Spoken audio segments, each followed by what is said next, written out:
Yes, Virginia, there is a Santa Claus. He is real, and his name was St. Nicholas. But how did Christmas become a traditional religious celebration, eventually evolving into a secular holiday filled with trees, Santa, and gifts? Well, joining us to explain this transformation is Christian historian William Federer. His book, There Really Is a Santa Claus, The History of St. Nicholas and Christian Holiday Traditions, is particularly relevant for this Christmas season.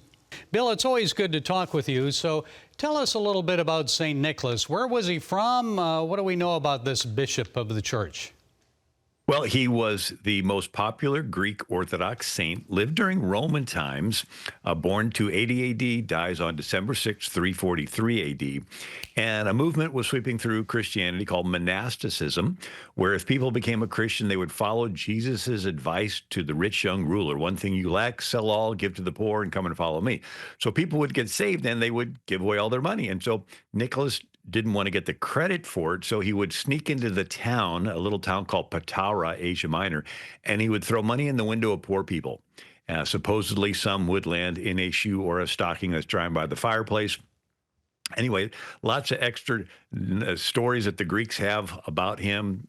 He was at the Council of Nicaea, supposedly slapped Arius for starting the Arian heresy. He confronted corrupt politicians, but he dies on December 6, 343 A.D., Justinian, the Byzantine Christian emperor, builds a cathedral, names it after Nicholas. 988 A.D., Vladimir the Great, the emperor of Russia, converts to Greek Orthodox Christianity and adopts Nicholas as the patron saint of Russia. And then Islam sweeps through what is today Turkey and conquers churches.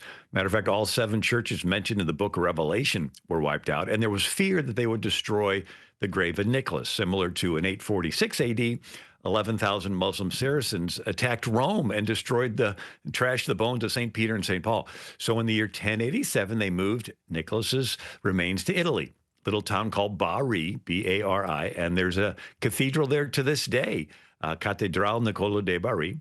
The Pope that dedicates the church is the same one that called for the First Crusade at the Council of Clermont. But now that his traditions are in Italy, the gift-giving caught on, so much so that St. Francis of Assisi, sort of in protest, creates the nativity scene. Jesus, Mary, Joseph, donkeys in the manger. We need to refocus on the real reason for the season. 1517, Martin Luther starts the Reformation, and he outlaws saints' days. He considers them a distraction. And so he moved all the gift giving from St. Nicholas Day, December 6th, to December 25th, and said all gifts come from the Christ child. And the German pronunciation of Christ child is Christkindl, and that's where you get kindergarten, kindercare. Kind means child. And over the years, Christkindl got pronounced Kris Kringle. So Kris Kringle is really Christkindl, which means Christ child. Henry VIII brings the Reformation to England, but not because he wanted to focus on the Christ child. He just wanted another wife, ended up having 6 of them.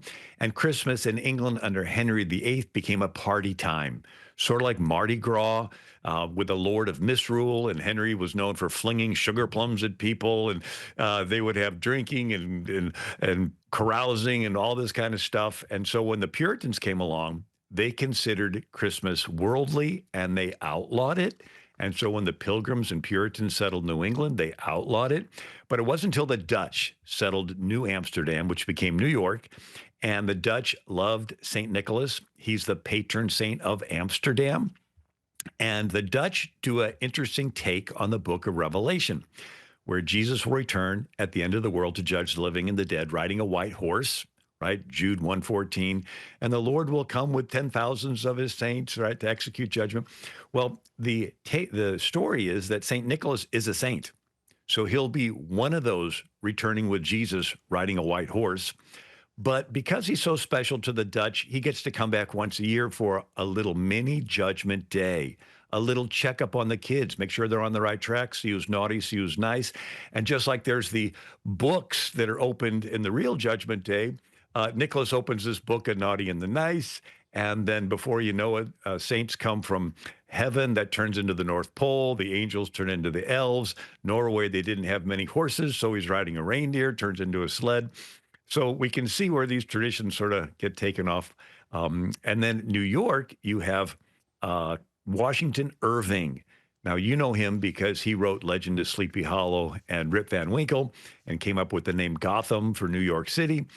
He wrote Dietrich Knickerbocker's History of New York from the beginning settlement to the end of the Dutch dynasty. And he described St. Nicholas dressed in a Dutch outfit, Flemish baggy trousers, leather belt, boots, stocking hat. So he's still called St. Nicholas, but he is dressed in a Dutch outfit. And then in New York, Clement Moore, 1823, a Hebrew professor at an Episcopal seminary. And he wrote the famous poem, "'Twas a night for Christmas, all through the house, not a creature was stirring, not even a mouth. The stockings were hung by the chimney with care in hopes that St. Nicholas would soon be there." So now he's shrunk. And anyway, I go through in the book Thomas Nast and the additions of, Coca-Cola. But when you peel it back, there really was a guy who loved Jesus, right? He was a Christian. He gave away his money to the poor, was persecuted, stood up for the Trinity, and we can remember him. He is alive. He is in heaven. Not really coming back once a year, but I don't want to spoil the stuff for the kids. But he will come back with the rest of us, right, on that final day with Jesus. But anyway, I like to tell the story so that parents know, what to keep and what to throw out. Some holidays you can't redeem, like Halloween is pagan to the core. But there's some really good messages that we can draw out of the life of St. Nicholas, and that's why I put together the book. There really is a Santa Claus, the history of St. Nicholas and Christmas holiday traditions. William Federer, historian, author of the book, There Really Is a Santa Claus, the history of St. Nicholas and Christian holiday traditions. As always, Bill, thank you for setting us straight. We appreciate it.